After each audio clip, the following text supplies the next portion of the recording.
अस्सलाम वालेकुम स्टूडेंट्स। हम कर रहे थे एप्लीकेशंस ऑफ कोहलरॉश लॉ। हमने 2 एप्लीकेशंस कर ली हैं। थर्ड एप्लीकेशन स्टार्ट करते हैं, that is degree of dissociation of weak electrolyte. पहले देखते हैं कि डिग्री ऑफ डिसोसिएशन ही क्या है। वीक इलेक्ट्रोलाइट्स जो होते हैं वो कम्प्लीटली डिसोसिएट नहीं होते। अगर आप स्ट्रॉन्ग इलेक्ट्रोलाइट लेते हैं तो आपने जितना भी इलेक्ट्रोलाइट लिया होता है वो सबका सब आयंस में ब्रेक हो जाता है, तो आप कहते हैं कि उसमें डिग्री ऑफ डिसोसिएशन है ही नहीं। लेकिन अगर वीक इलेक्ट्रोलाइट है तो वो कुछ आयंस, कुछ मॉलिक्यूल्स आयंस में डिसोसिएट हो जाते हैं और कुछ वैसे ही रहते हैं। अब जितने मॉलिक्यूल्स ने आयंस बना लिए हैं that is called degree of dissociation. What is degree of dissociation? Number of molecules, fraction of molecules that are ionized and that can take part in conductance। जाहिर सी बात है, जो पॉजिटिव नेगेटिव में dissociate हो गए हैं उन्होंने ही करंट लगाने पर कैथोड और एनोड की तरफ मूव करना है, ठीक है। तो वो उसी को कहेंगे कि आप ये डिग्री ऑफ डिसोसिएशन है। डिग्री ऑफ डिसोसिएशन जो है that is equal to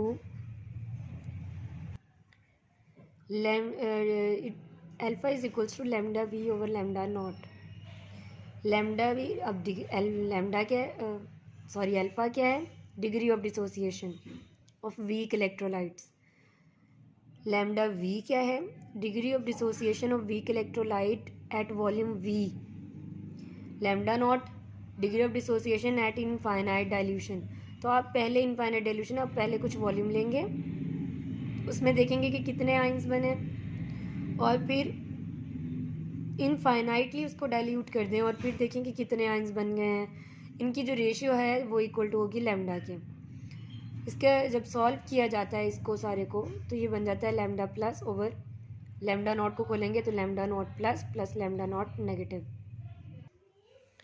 next application आपके पास है determination of solubility of sparingly soluble salts. Sparingly soluble salts जो कि कम्प्लीटली डिज़ोल्व नहीं होते। तो ऐसे सॉल्ट्स जो कम्प्लीटली डिज़ोल्व ना हो उसकी सॉल्युबिलिटी फाइंड की जा सकती है। सॉल्युबिलिटी मतलब कि कितने ग्राम्स कितने वॉल्यूम में सॉल्युबल है। कैसे सॉल्युबिलिटी फाइंड करते हैं कि आप क्या करते हैं, आप पहले सैचुरेटेड सॉल्यूशन ले लेते हैं। आप वाटर की भी आपको स्पेसिफिक कंडक्टेंस पता होती है, आप सॉल्यूशन की स्पेसिफिक कंडक्टेंस फाइंड कर लेते हैं। फाइंड करने के बाद आप जब सॉल्यूशन की स्पेसिफिक कंडक्टेंस में से वाटर की स्पेसिफिक कंडक्टेंस माइनस करेंगे तो आपके पास डेफिनेटली सॉल्ट की स्पेसिफिक कंडक्टेंस आ जाएगी। मोलर कंडक्टेंस का फॉर्मूला आपने पीछे पढ़ा है। Molar conductance is equals to K of salt that is specific conductance of salt into 10⁻³ over C. जब अब सी क्या है, C is concentration in moles per dm³, ठीक है, तभी ये मोलर कंडक्टेंस है ना। सी है कंसनट्रेशन मोल पर dm³, तब ये बन जाएगी मोलर कंडक्टेंस। अगर आप इनफाइनाइट डाइल्यूशन पर ले जाएंगे तो लैम्डा एम लैम्डा नॉट हो जाएगा। लैम्डा नॉट जो है वो इनफाइनाइट डाइल्यूशन को शो करता है, ठीक है। तो लैम्डा एम जो के सॉल्ट 10⁻³ ओवर सी है, ये बन जाएगा lambda naught is equals to K salt over 10⁻³ over C. देख लीजिए, lambda M is equals to lambda naught, it is equal to K salt into 10⁻³ over C. C को side पर ले जाएं तो लैम्डा नॉट इधर आ जाएगा, देख लें, ठीक है। अब क्या करना है, के फाइंड करना है, तो इस सारे को उठा के इधर ले जाएं, ये इधर जाके मल्टीप्लाई हो जाएगा, ये आके डिवाइड हो जाएगा, आपके पास ये सिचुएशन आ जाएगी, ठीक है। लेकिन यहाँ पर वो सिचुएशन सिर्फ कंसंट्रेशन फाइंड करे। कंसंट्रेशन होती क्या है? कंसंट्रेशन होती है कि कितनी चीज़ कितने में डिजॉल्व हुई हुई है। आपने फाइंड क्या करनी है, सॉल्युबिलिटी। तो आप सॉल्युबिलिटी को कंसंट्रेशन से थोड़ा बहुत रिलेट कर सकते हैं। तो आप कंसंट्रेशन फाइंड करेंगे K salt into 10⁻³ over lambda naught, K salt into 10⁻³ over lambda naught plus plus lambda naught negative. तो आप सी फाइंड कर सकते हैं, सी सॉल्युबिलिटी। नेक्स्ट है आपके पास calculation of ionic product of water. Water जब आयनाइज होता है तो H+ एंड OH नेगेटिव यहाँ से आपके पास बनता है आयंस। जब आप इसका आयनिक प्रोडक्ट लेंगे that is KW is equals to H+ into OH negative. H+ क्या है, concentration of H positive, OH negative क्या है, कंसनट्रेशन ऑफ OH नेगेटिव। ये कंसनट्रेशंस आप अल्फा से फाइंड कर सकते हैं। Alpha is degree of ionization और अल्फ़ा आप कहाँ से फाइंड करेंगे, अल्फ़ा आप फाइंड करेंगे मोलर कंडक्टेंस से।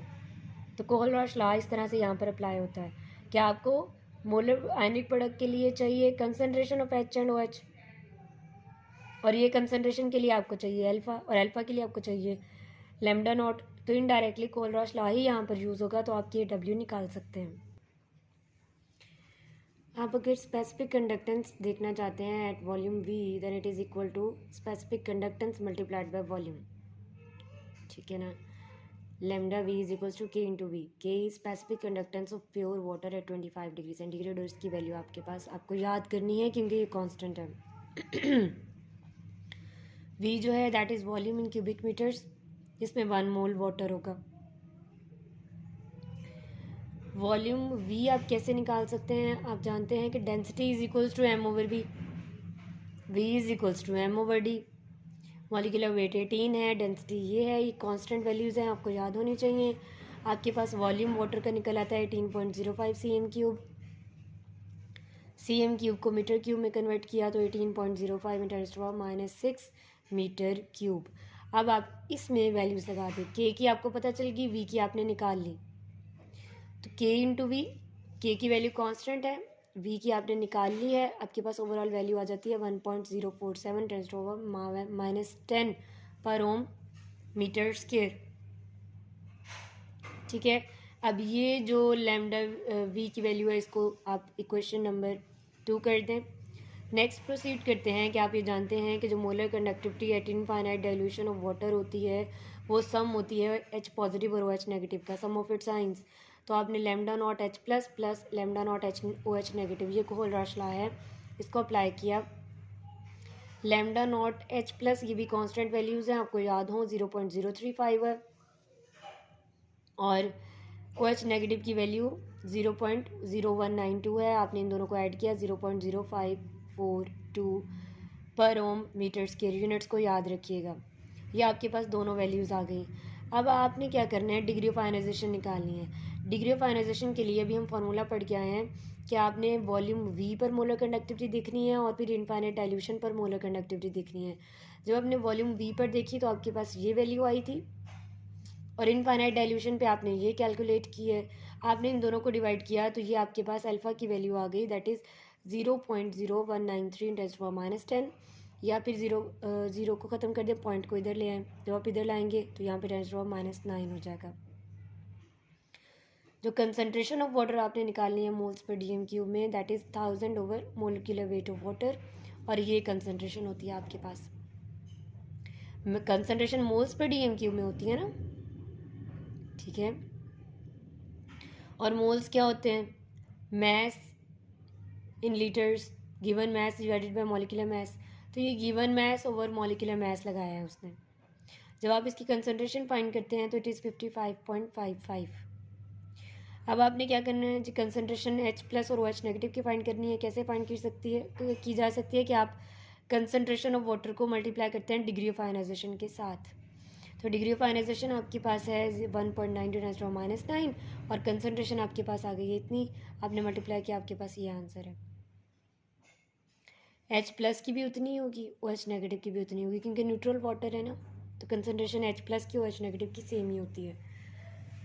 आपने आयनिक प्रोडक्ट ऑफ वाटर निकालना है, इन दोनों को मल्टीप्लाई कर दें। आपने पहले स्टार्ट में ये फार्मूला देख लिया था क्वेश्चन नंबर 1 में, आपके पास ये वैल्यू आ गई, ठीक है बेटा। तो ये थी एप्लीकेशंस ऑफ कोहलरॉश लॉ।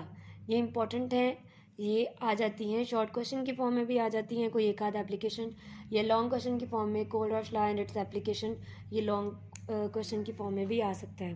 तो आपने हर एप्लीकेशन को अच्छे से याद करना है, specially ionic product of water वाला, सारे ही इंपॉर्टेंट है। स्पेरिंगली सोलुबल सॉल्ट्स, ये भी इंपॉर्टेंट है। इसके अलावा ये जो आपने डिग्री ऑफ आयनाइजेशन देखा, इसके अलावा कैलकुलेशन ऑफ टोटल इक्विवेलेंट और molar conductance of weak electrolyte, ये भी बहुत इंपॉर्टेंट है। तो कैलकुलेशन ऑफ आयनिक कंडक्टेंस, ये भी बहुत इंपॉर्टेंट है। तो ये सारी एप्लीकेशंस आपने इंडिविजुअली कवर करनी है।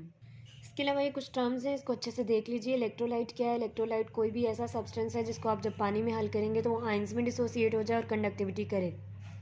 A substance that forms ions on dissolving in water is called electrolyte. What is electrolyte? आपने पानी में इसको डिज़ोल्व करना है तो वो आयन बना ले, इसको कहते हैं जी इलेक्ट्रोलाइट।